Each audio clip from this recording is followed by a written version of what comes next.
Last time on the 20-Sided Realms. Oh, hello there. It's been a while. But we're back. That's right. The 20-Sided Realms is back. You should be getting new episodes around the first of every month for the year 2025. Exciting times. Well, episode 14, that was the last episode. The only real thing you need to remember is the heroes have a device that they can use to try to find the Nimblewright who set off the fireball outside their inn. And they decided to go to the Temple of Gond at night and steal a flying machine. And they were successful. And that's all you really need to remember. So let's get back to playing Dungeons and Dragons.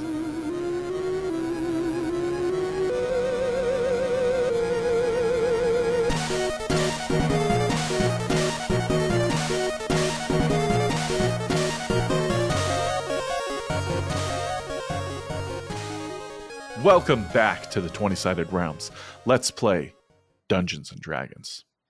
The scene picks up in the aftermath of the successful heist of a flying machine from the Holy House of Invention. We find the party back at Trollskull Manor, looking over this flying machine that they have successfully acquired and making plans on what they will do next to try and discover where the rogue Nimblewright Bim has gone to, and possibly why that gnome who was murdered by Bim was heading to see them at Trollskull Manor. Let's find out what they're saying right now. Come on. So, does Trollskull Manor have a garage or a carriage house or just kind of like a tarp in the backyard? Or I have a pretty detailed schematic of it. Let's give that a little look-see. There is definitely a basement. We know that. There's a patio, but not really any like stables or anything like that. So we're just kind of in the front yard in the blast crater right now with our flying machine. Is that? Well, the flying machine isn't terribly large. It is of gnomish design. Well, there is like a tower. It looks like there's a tower. There is, yeah. Maybe we can knock out a wall and fly it in and out of the tower. You could just open a window. There's windows in the tower. Perfect. Will it fit through a window, you think? So the wingspan would be a little difficult. I would imagine, like, yes, it can, but not in flight. If you imagine, it's almost like a bicycle with like wings and like a little like twirly umbrella on top. Let me ask you, is it 5 by 5 by 5? Say yes. So, yes, it does fit in a 5x5 cube, except that once the wings are expanded, Okay. The wingspan is more like 10 feet. Well, why don't I cast a minor illusion then, and maybe put some little hedges around it, like some bushes. That works. To hide it. I like that. Yeah, so a little gnome magic for us there. Hey, you could easily camouflage it and leave it in plain sight on your porch. Love it. There's even balconies that go around on the second floor. You could easily place it on a balcony where it could take off from. Well, that'd be good. Okay. Let's scooch it on up to that balcony, and then my minor illusion, like more specifically, will be like, those like potted plants with like their like little bushy potted plants are around it. So it looks like we've just been decorating, Not very suspicious. Now, are these potted plants? Are they being hung? No. It's because I like a hanging potted plant. Okay, I'm not gonna lie. If that's what you want to decorate the house, please. I mean, yeah, okay, perfect. Good. They're like vining plants. Yes, perfect, beautiful. Perfect. I really like the way this place is shaping up. It really improves the curb appeal. Mm-hmm. Yeah. If we're going to attract a lot of visitors, we got to work on that curb appeal for when the tavern's actually open. What we're called the champions of what? The champions of the Trollskull champions? Yeah, Trollskull champions. I'm pretty sure that's what we decided. Okay. I hope so, because I got t-shirts made. The mice are busy like embroidering all of these our tunics. sweatshop in the mice. back. You're paying them Are we? Okay. in cheese. Yeah. And this, we're paying them in cheese and none of this American stuff. This is the Swiss. Yeah, This is and good I stuff. guess they're getting bored from us too. Like a nice place to stay, They're getting room and board. It's a symbiotic relationship. Truly. It is rather late in the evening. Are you going to retire and make plans on the morrow? The bottom line is I'm too big to fly this thing. Mm-hmm. The only reason I was able to fly it is because Chaz shrunk me down. Mm-hmm. But our regular pilot is gonna have to be Penny. Mm-hmm. Thought you'd say that. She does have a little of consternation around this. Maybe the first thing to do is try and secure some safety measures for Penny in case of catastrophic failure in the air. Yeah. And then Dolan, are you you almost died earlier. Are you sure you don't need a little rest? I just kind of question what kind of ideas you're going to come up with tonight. Oh no, yeah, I almost died again. I think this is the third time I've almost died in the past month. Yeah. Maybe some good berries. Your back's really killing you. You could really use a night's sleep on your side, because if you lay down on your back, it's just the weight of your gut is going to put the pressure on your spine. So you kind of need to prop a pillow in between your legs and sleep on your side tonight. Yeah, that's the plan. I say we get this man a long rest, and hopefully in the morning we have some bright ideas about how to not kill me in this flying machine. You'll be fine. We'll figure that out. Chaz is going to take our detection wand thing and kind of prop it up against the hanging pots and pans in the kitchen so that if it starts spinning real fast during the night, it might make a lot of noise and wake us up. Oh, excellent. So that we don't get ambushed by some sort of automatron. That's a good idea. We don't want Bim showing up while we're sleeping and telling us he's sorry and that he loves us. As he's holding the pillow over your face. Oh, no. That is an excellent plan. And perhaps because of that caution, or because of just some sort of mystical kismet, nothing terrible happens during the night. You all get a wonderful night's sleep. And perhaps a few of you awake with some ideas on how to safely allow Penny to fly this flying machine. Can everyone make me an intelligence roll? I would love to do that. Oh, wow. We're getting some decent intelligence. 15, 15, 14. I'm surprised I got a 15 because I've got a 0 modifier. So you all have the same dream last night. You see the flying machine flying through the air, but in the driver's seat, it is Penny, but at the same time, it's not Penny, because it's almost like a simulacrum of Penny made entirely out of feathers. And the flying machine fails, and the feather Penny falls from the machine, but does not fall fastly, but falls like a feather lightly to the ground. So, boom, we have to cast Featherfall. How long does Featherfall? Oh, well, that's an amazing dream. I can't wait to get up, and as I'm starting the eggs, we're having sunny side up, and I can't wait to tell everybody the dream I had. So here I come. I got my plate of eggs. Here I come. So I'm coming into the kitchen. I got my eggs. All right. I got a half an egg for Penny. Oh, wow. A whole egg for Chaz. And then I got 4 eggs for Kavan.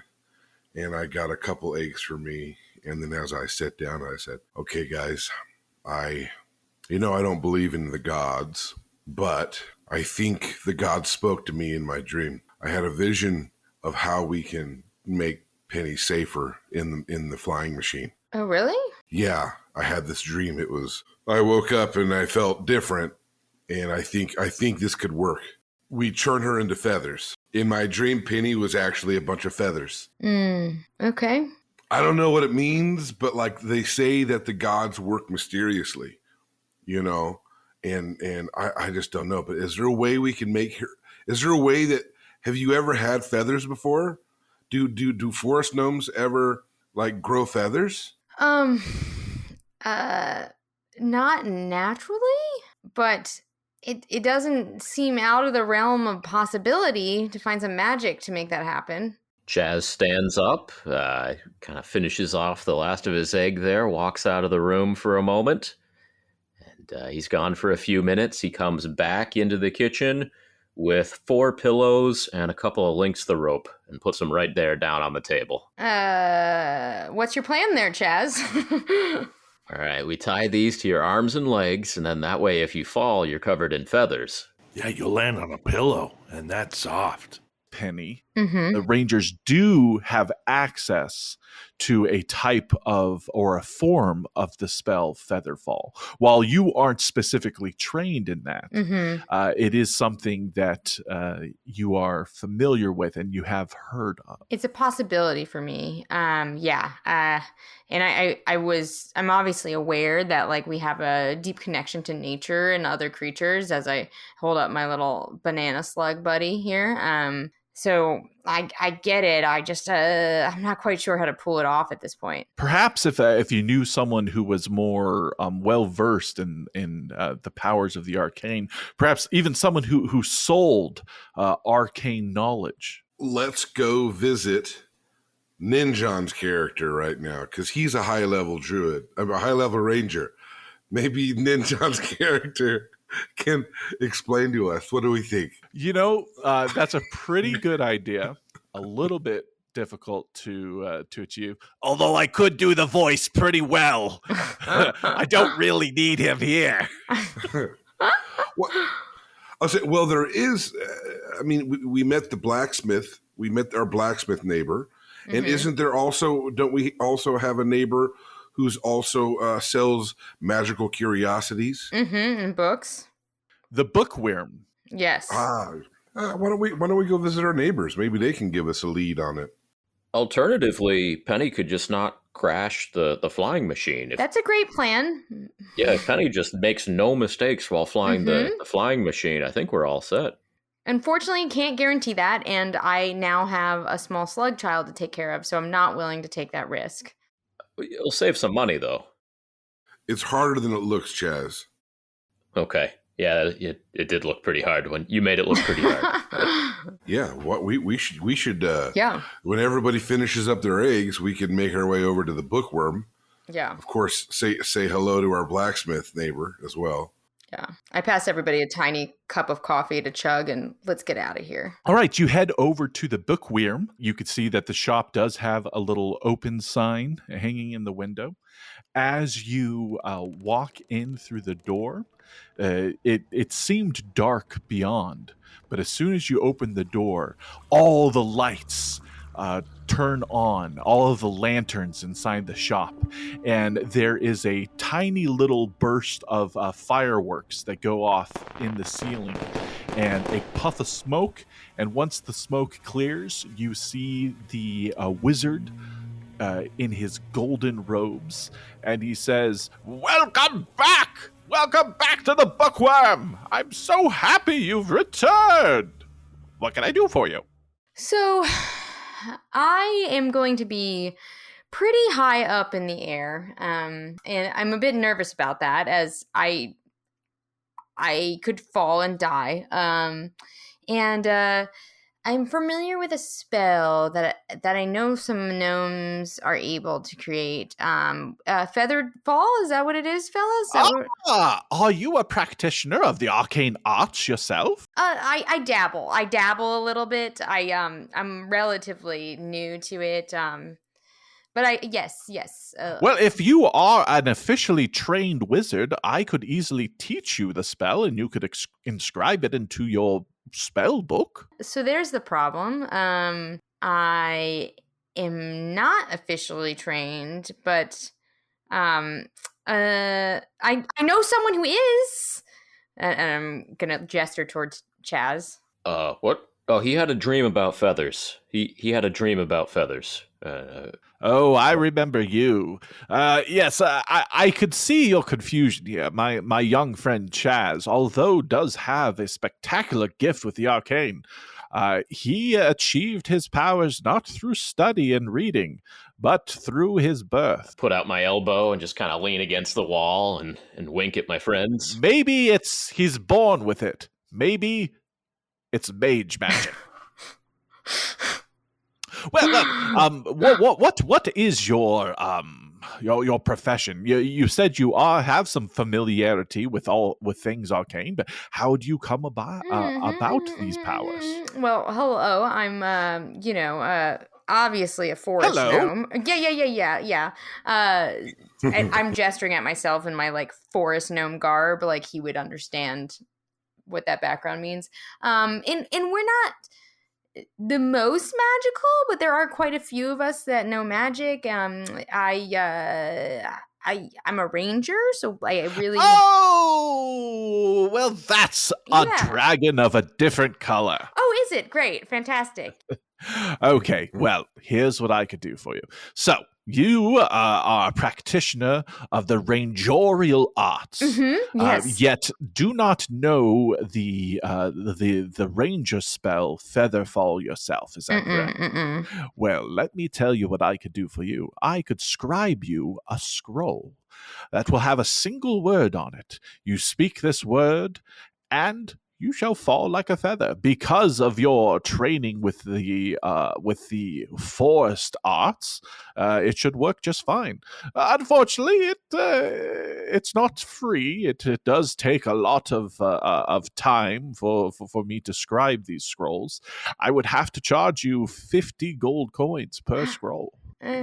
Wow. How many scrolls would I need? Well, I mean, how many times do you plan on falling? Hopefully 0. I would hope. So well, then one should do you just fine. Okay. If it's just for emergencies. Yeah. Do I have to open the scroll and look at it and read it? How does it work? Yes. If you are in danger of falling, perhaps keep the scroll nearby. Well, I do sell really nice little scroll satchels. We don't need all the special fancy stuff. Just one ranger scroll of Featherfall, please. One loose scroll.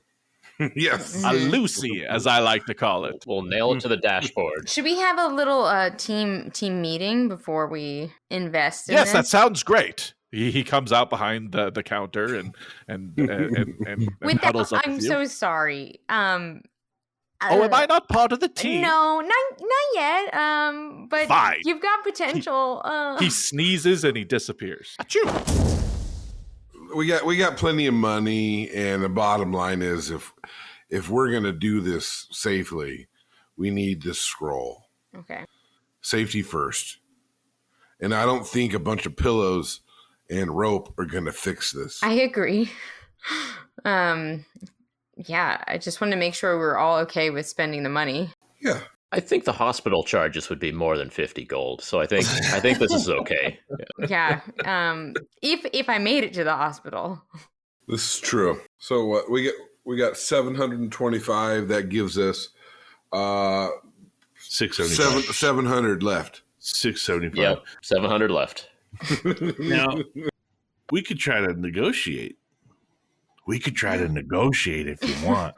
All right. Yeah, Kavan, why don't you head that up as our strong arm here? I'm sorry, but my prices are non-negotiable. You hear a disembodied voice, and then he reappears exactly where it was. Ha-ha! I never left. I was part of the meeting. Okay. Well, in that case, I guess we'll take it. But I could give you the neighborly discount. Okay.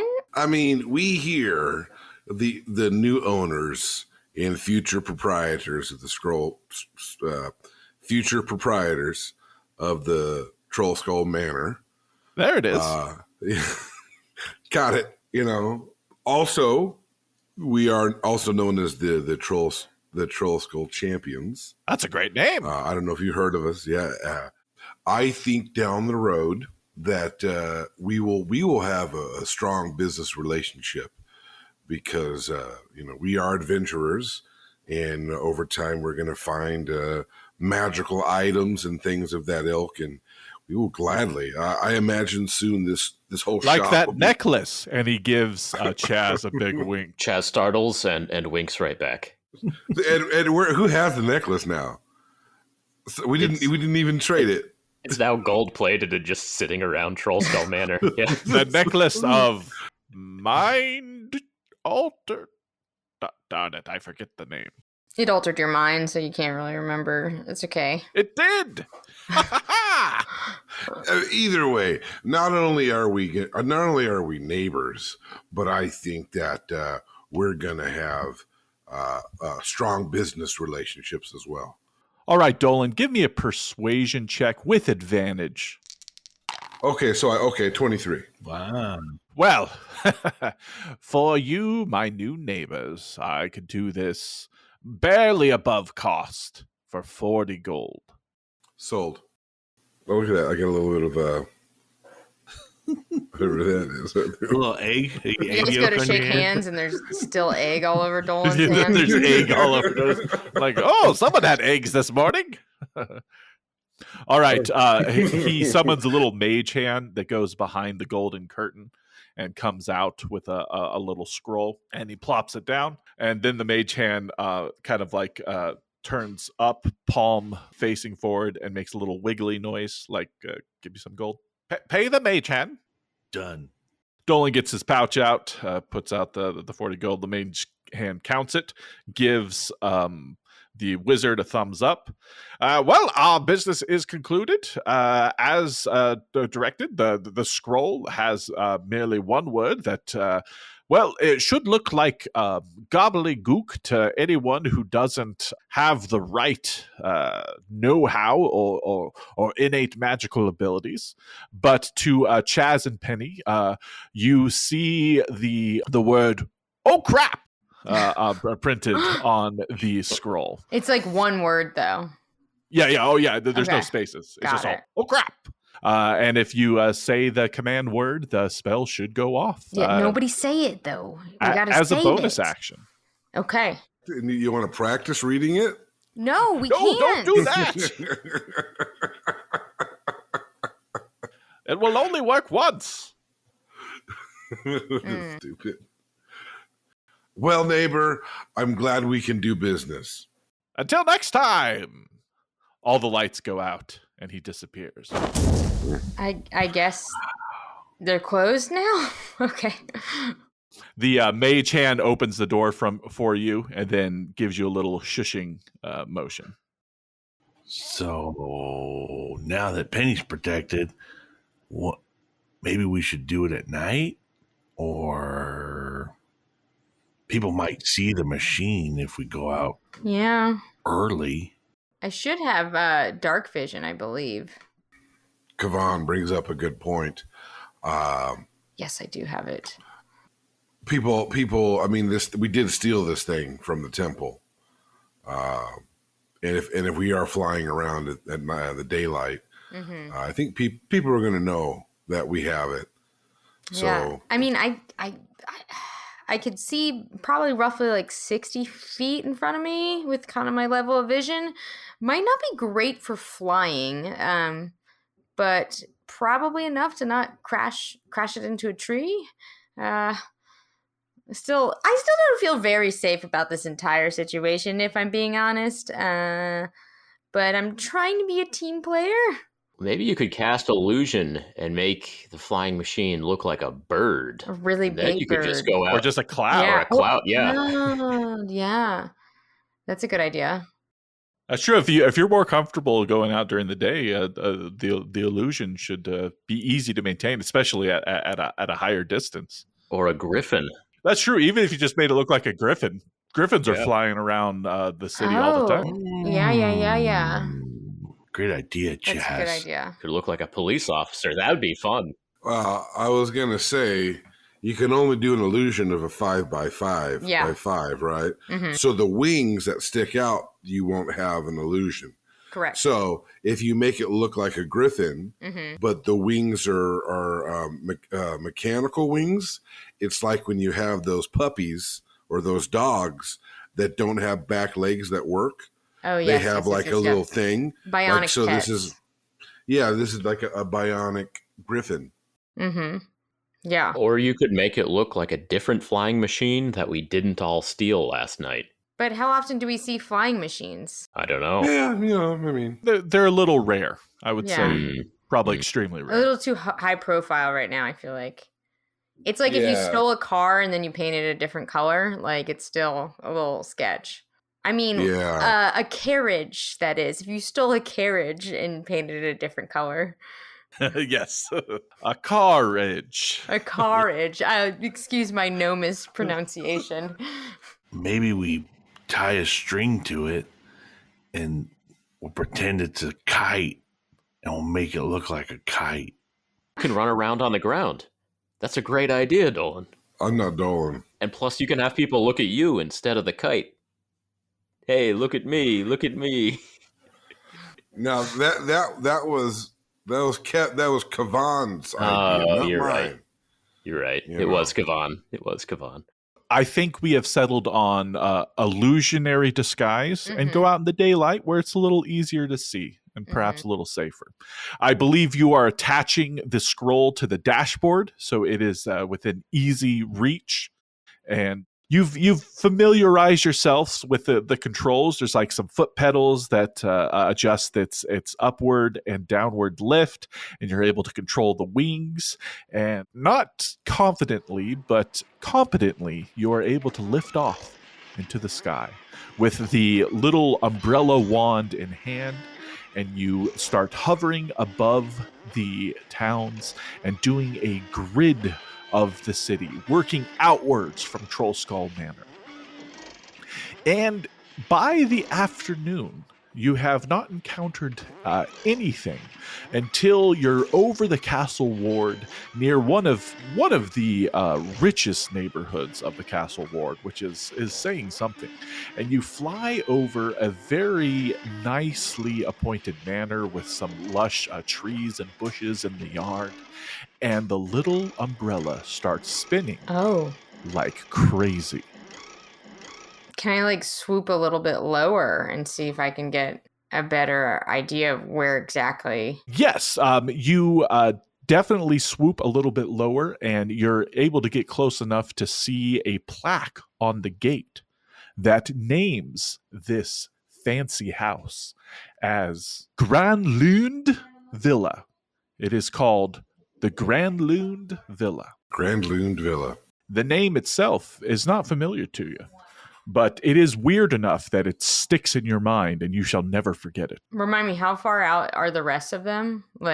You're still in the same section of Waterdeep, but I mean, by foot, it would probably take you an hour to get into this specific neighborhood. Okay. But by air, it would take you significantly less. Okay.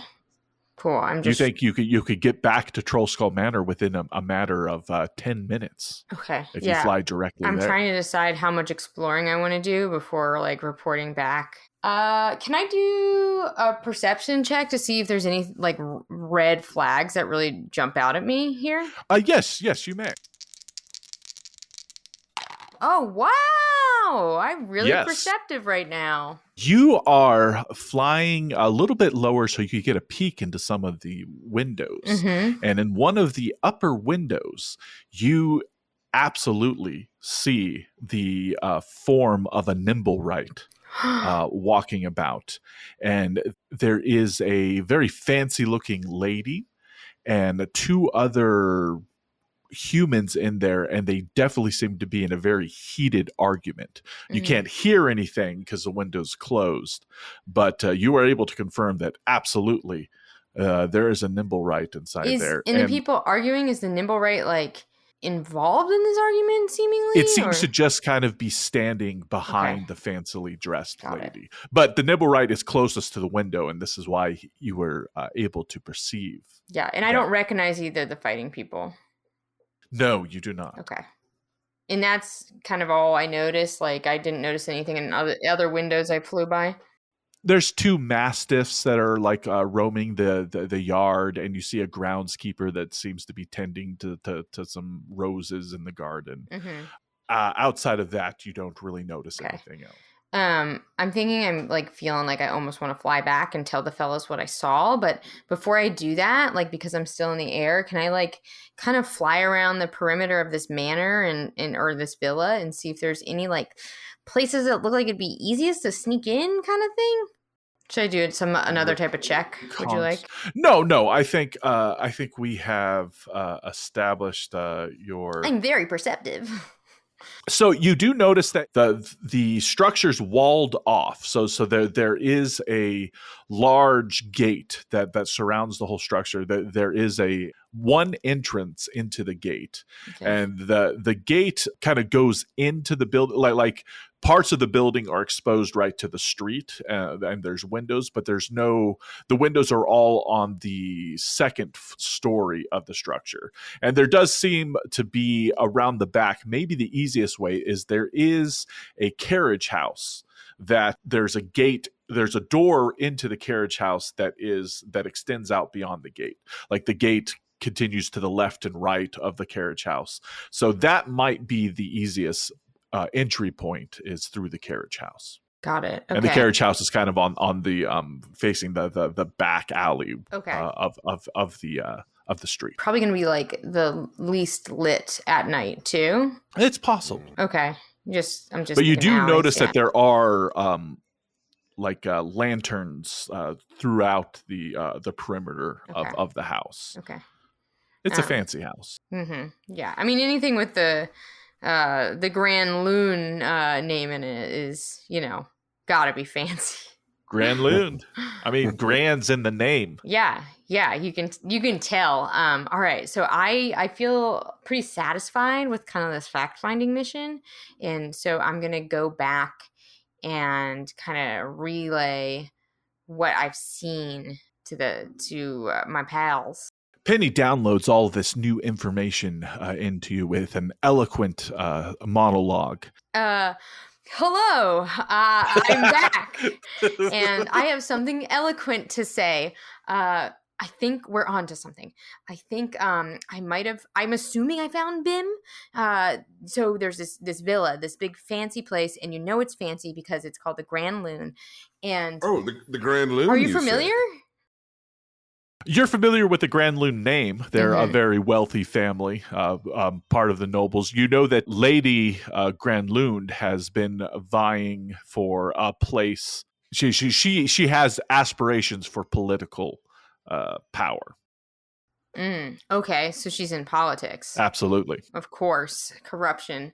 Even in the gnome world, we're familiar with all that.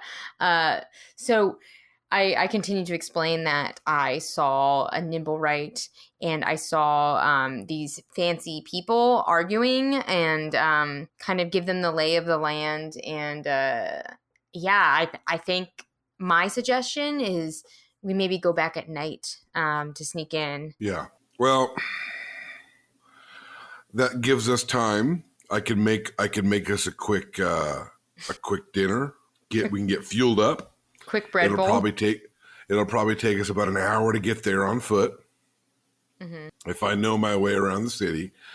And then, and if worst comes to worst, I can maybe try to scale into one of the second story windows if we can't get through the carriage house. So I think we have some options. But here's the deal. Why would she be involved in a murder? That's really what we need to know. That's one of those things. Mm-hmm. Because if we go in there and we capture Bim, that's not necessarily going to fix her. We won't get to the bottom of anything necessarily. I'm just thinking that if everything goes as planned, we still might have more work to do. That's all I'm saying. So real quick, that umbrella that we got, does it spin for any nimble rider or just Bim? It is just a Nimblewright detector. Okay. So it might not even be Bim. There is a possibility, but you also know that these creatures are pretty rare and not super common. Okay. And did that Bim look like Nim? Did the BIM that you saw look like Nim? Actually, it's the opposite. You mean did the Nimblewright, the Nim that I saw look like Bim? The BIM looked like Nim. I mean, Because- best I could tell. Because Nim Yeah. because Nim created BIM Mm-hmm. in his own image. Mm-hmm. Yeah. Yeah. I couldn't see perfectly, but I don't know. I don't want to guarantee anything. I'm not sure, but it was definitely Nimblewright. That's all I can tell you. And Nim said, "Cleave unto BIM."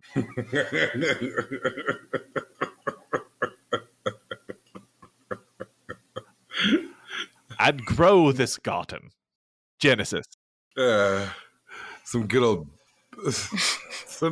some biblical jokes. Okay, well, I mean, I'm willing to bet that this is probably the BIM we're looking for. These are not the BIMs you're looking for. It's our best lead at least. And we don't have to go into this hot and heavy. We could go into it just like sneaky instead of aggressively. Well, the question is, does Dolan have enough information to be willing to do some breaking and entering? That's the question. I mean, there's always the option we go back to Nim and we ask him if he knows about any other nimble rods around here. Maybe there's a gym in Castle Grandlund. You know, we don't know. You know, maybe he knows of. Yeah, they just got a servant there named Jim who's hanging out in that castle. Oh, and I thought like you meant a gymnasium where these Nimblewrights went to train and get stronger. You mean another Nimblewright named Jim? Yeah. Or Tim. A Jimblewright. it could be a Timblewright. We don't know. A limb. A Kim. A Kimblewright. Could be Kim. Yeah. Kim. Yeah. Timblewright. Yeah. You know, what about a them? I like that one. Vimblewright? Mm-hmm. Them. Zim.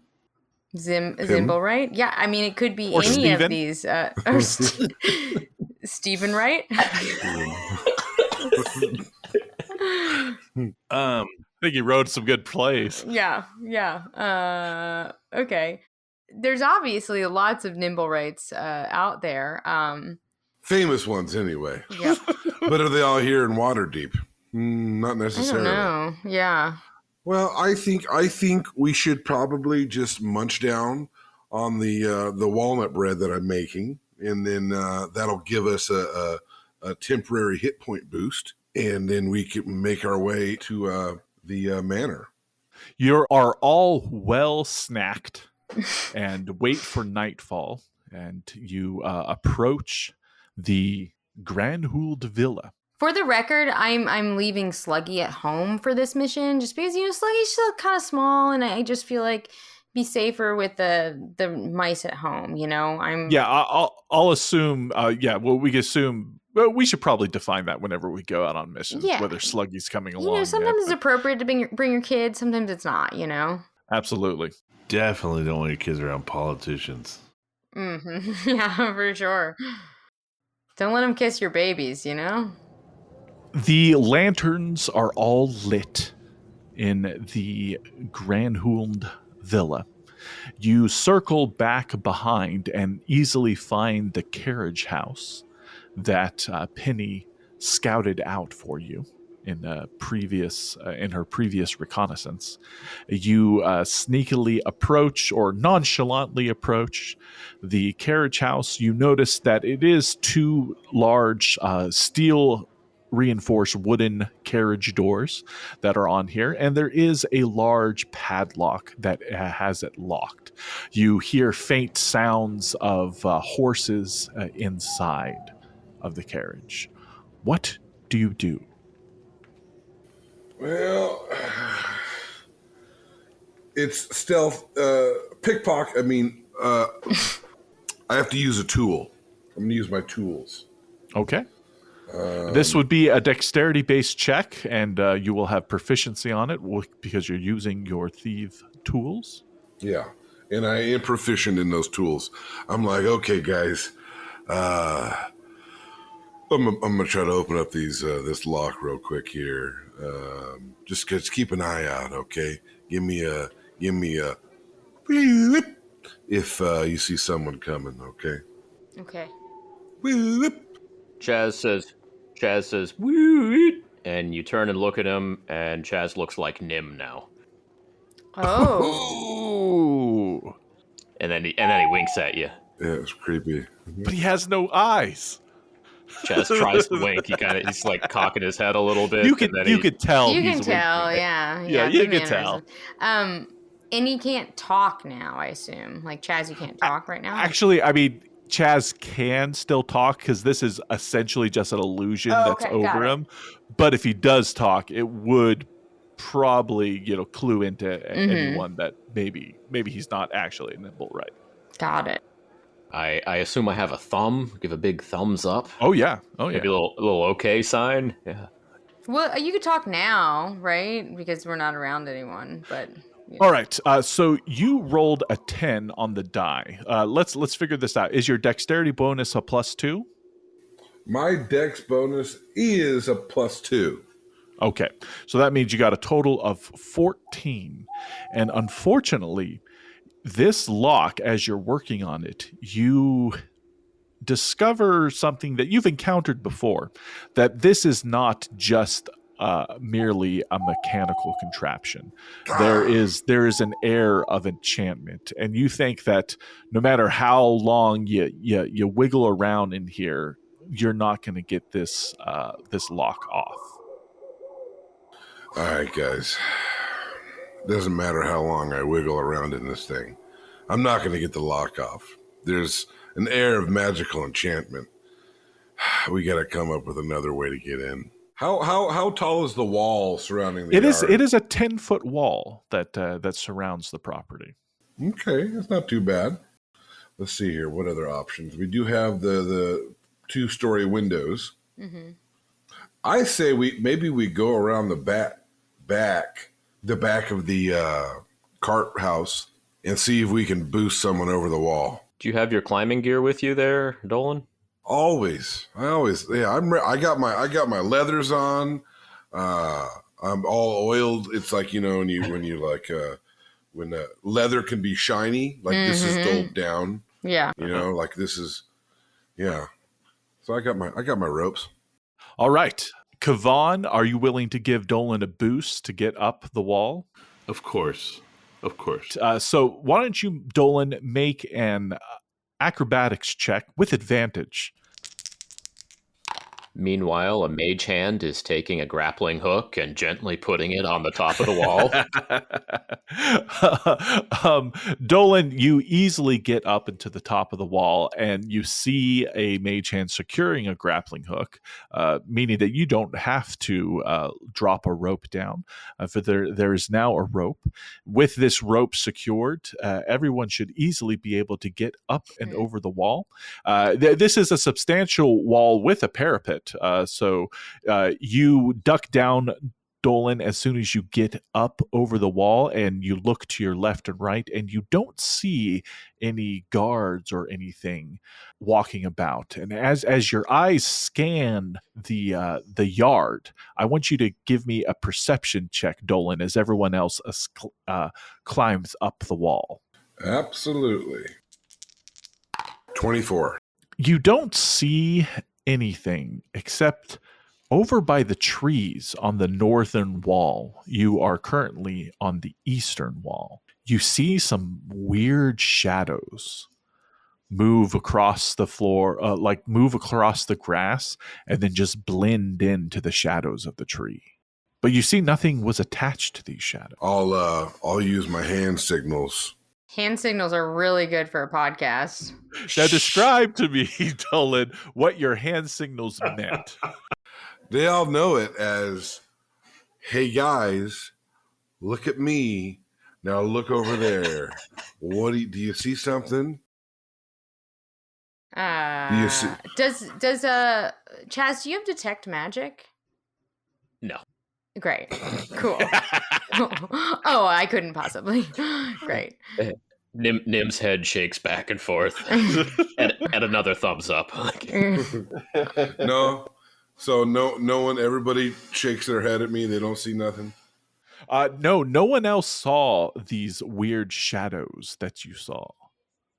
Shadow. Oh boy. Oh no. Oh no, I just looked at other parts of the map, and I see something that's not good. We all saw it. We all ignored it. Okay. All right. So I guess we'll. Are those Remember, Blake, shadows- this is a performance. Yeah.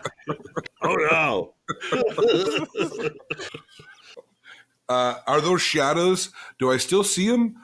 No. Well, once they blended Were into the trees, you lost track of them. Were they moving away from us into the trees? Yes. Okay, that makes me feel better.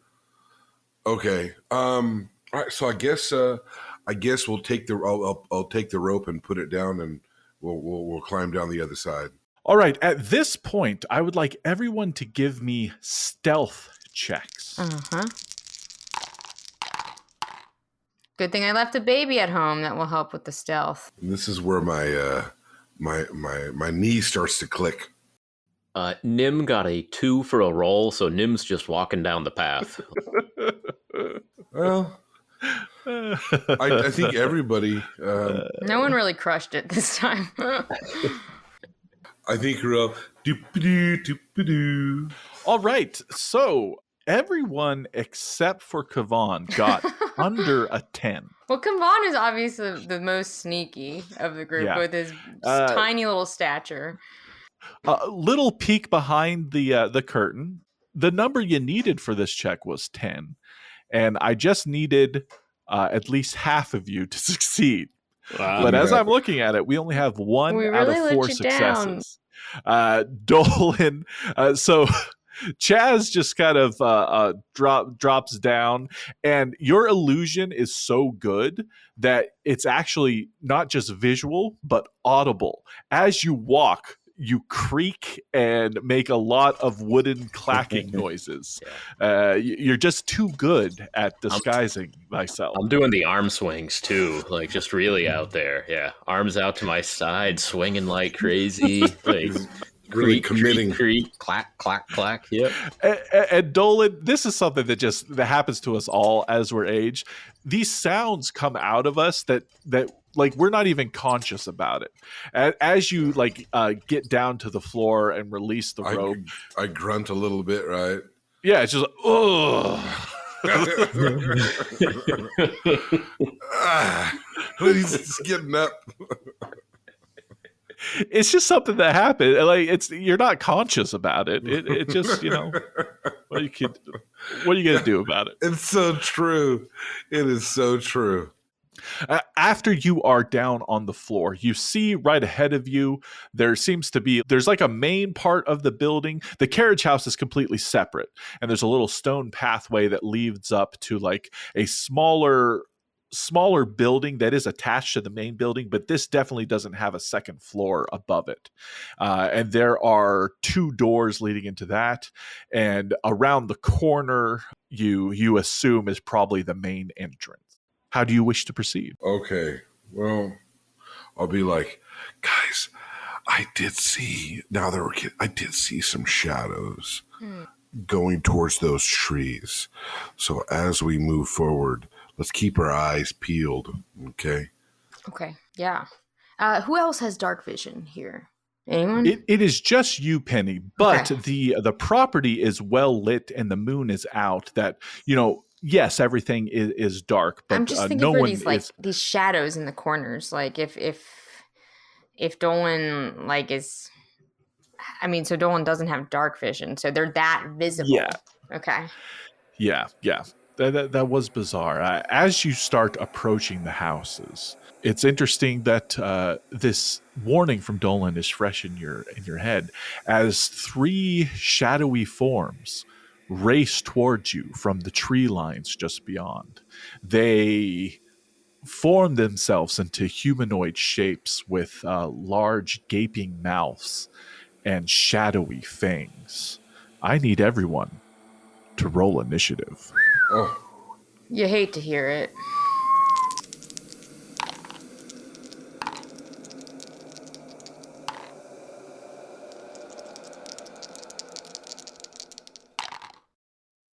Nim's gonna try to play it cool and not speak. I imagine that Chaz is giggling. Do you feel like? it's hard not to get. Do you feel tempted to light yourself on fire? I mean, fire may be in the immediate future. Yeah. Penny, with your affinity to the darkness and your keen, dark, low-light vision, you are the first to see these shadowy creatures approaching you, and you are the quickest to react. Yeah. I'm like, are they transparent? Yes, I mean they literally look like moving shadows, but like imagine a shadow just stood up from the ground and was running towards you with like shadowy, sharp teeth. Okay. I mean, just kind of out of panic. It's kind of like a Dementor. Yeah, from Harry Potter. yeah. I'm like, I'm gonna pick up my little crossbow, like already kind of terrified about like whether it's just gonna like swing right through this creature. But just knee-jerk reaction, I'm gonna do that. Your bolt flies true, Okay. and you see that it does strike one of the shadows, and it slows slightly, but then passes right through it. That's But what the I was shadow afraid of. does let out a terrible hiss when it hits him. Okay. Yes, when it hits them. When it hit the old hiss. Hiss when it hisses. Okay. Well, hopefully the rest of y'all can see how that went down, and learn from it. Dolan, you are up next. What I'm gonna do, I don't know what I'm gonna do. You know what I'll do?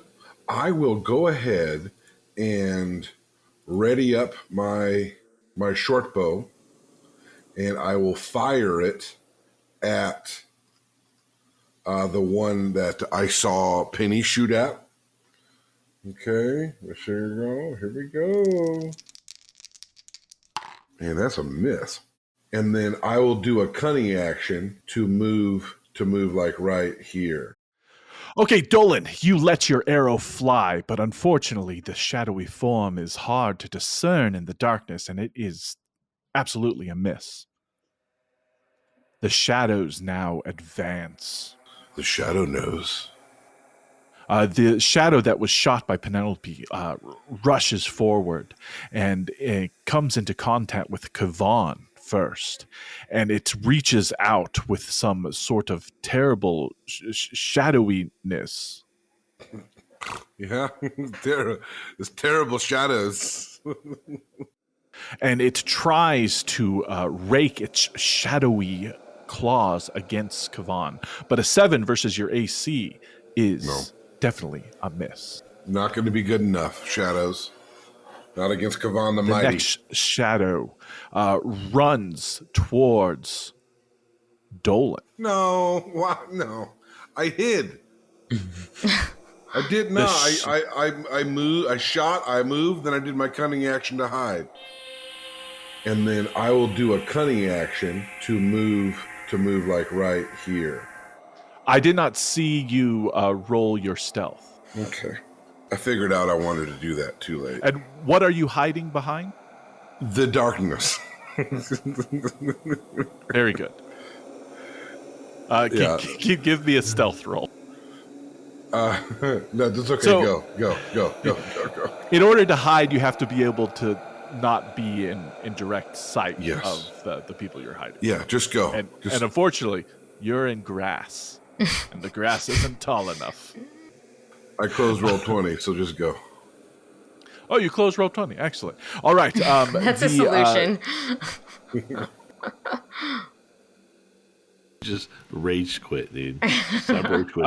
The third shadow rushes up and stands right in between Kavan and the Nimblewright, Chaz Quartermain. Chaz, it is now your turn. There is a shadowy form right in your face. Chaz is going to ignite the trees that the shadows came out of on fire with bonfire, and then he's gonna start just swinging his hands all around and pointing towards the fire. Pointing towards the fire, like, "Ah," and clack, clack, clack as the arms are swinging around, and then he's trying to point the shade or whatever it is towards the fire, like, look over there, what's going on? The trees easily ignite with your fiery magic, and you do notice that at least one of the shadows that's closest to Kavan, seems that its attention is greatly drawn towards the burning tree. But two of them seem to not care at all. That brings us to Kavan the Mighty. All right. So I'll swing on the one with the red dot. And I'll attack recklessly. You recklessly swing your mighty greatsword and connect with it. And your sword does meet a bit of resistance as you hit its shadowy flesh, but it essentially does pass through it. But the creature does react to your attack. Penelope Dewberry, it is your turn. Yeah, I mean, I'm gonna try to pull out all the stops here, and Cast Featherfall? Cast Featherfall. No, I need to save that.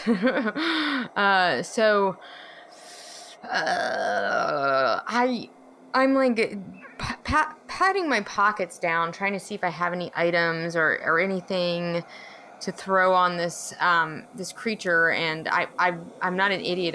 I've seen how not effective it's been with some of these things, but I'm gonna see if I can hit it with the crossbow again, and if I do, throw in a little additional spell here. You do strike the same one who is currently distracted by the fire behind him with the crossbow bolt.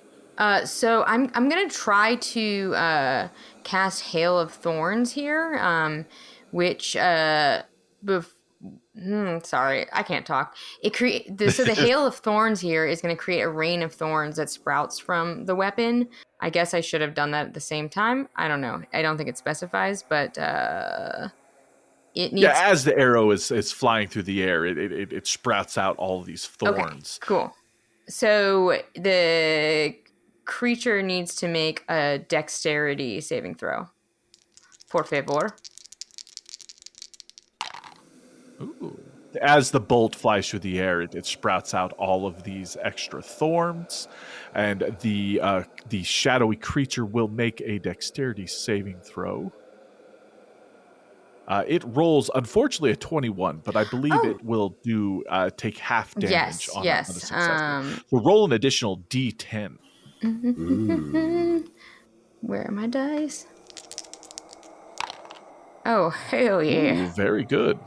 This is a mighty total points of 19 damage, and adding this feral magic upon your arrow seems to greatly affect that. As the bolt stabs this shadow and a burst of thorns erupts from it, the shadow lurches to the side and avoids many of the thorns. Oh, no. But the thorns, unlike the bolts, seem to just tear through its shadowy form, and the shadow dissipates and becomes nothing. I do a little punch in the air and then like brush some little leaves and thorns that kind of backsplash me off my body.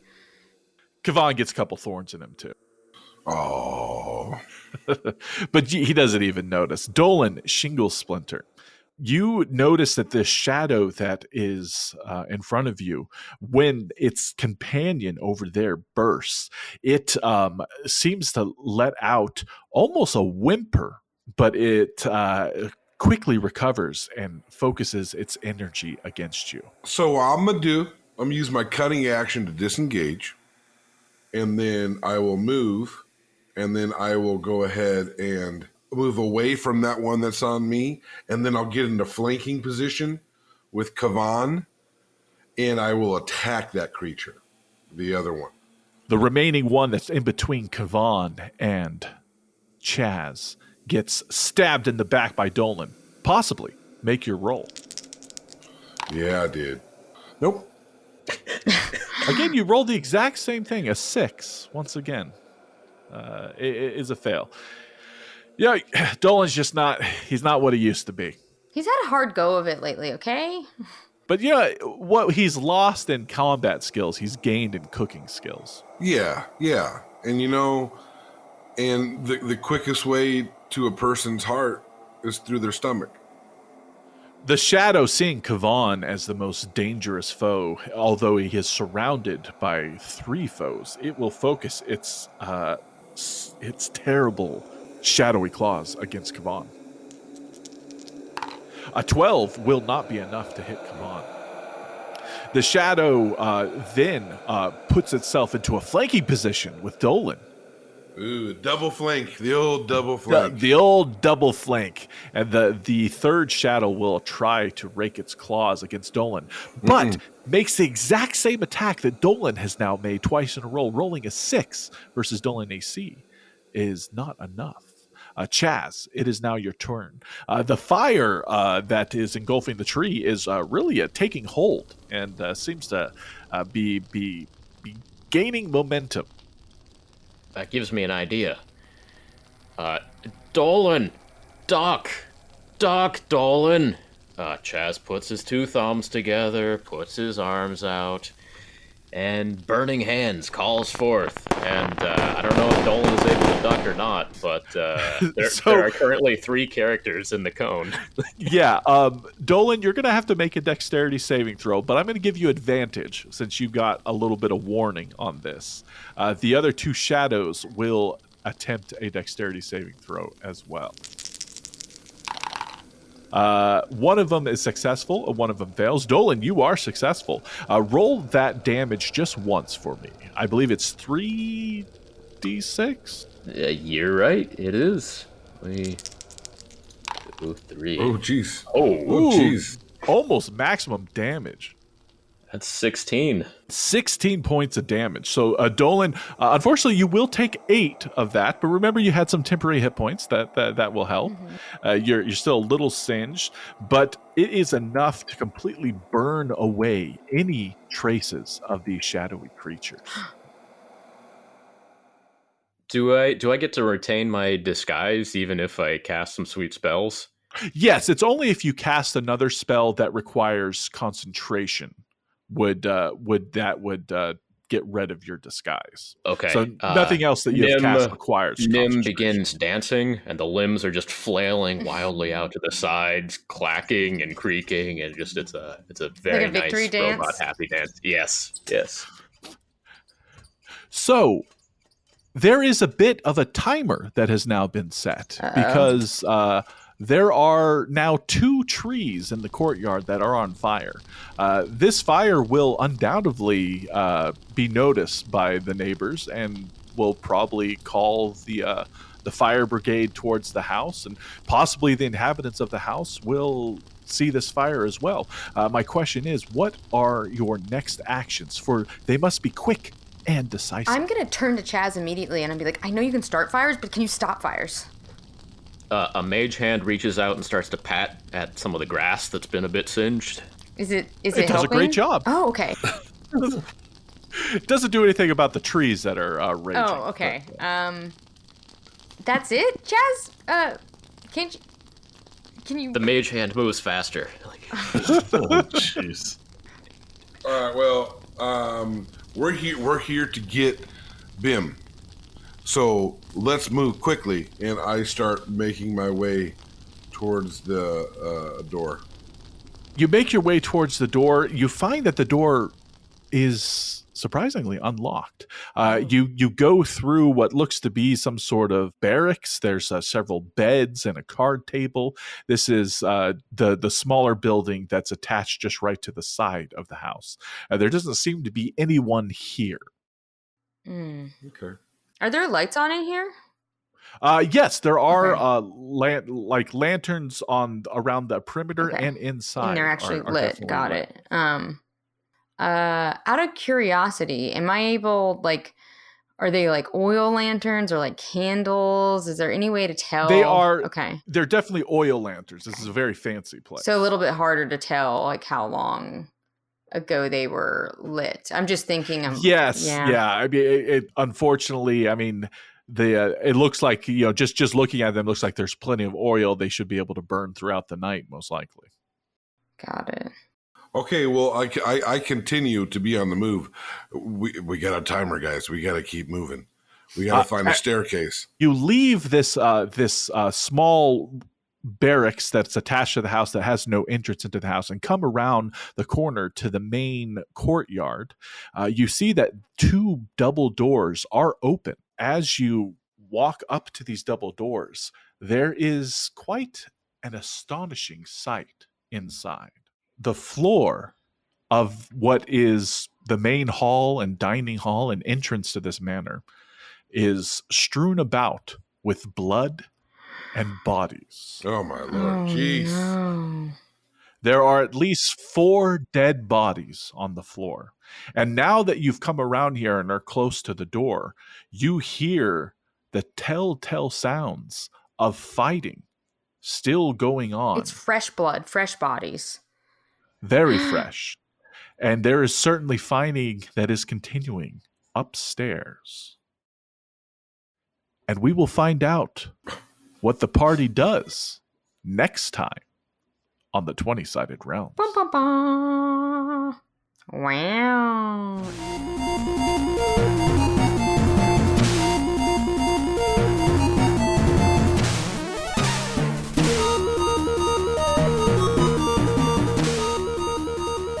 Wizard eats food badly. Intro music composed by Symphonikev, and again the Soundscapes created by Syrinscape.com. Thank you so much for listening to the 20-Sided Realms. If you liked what you heard, please share it with others. Until next time.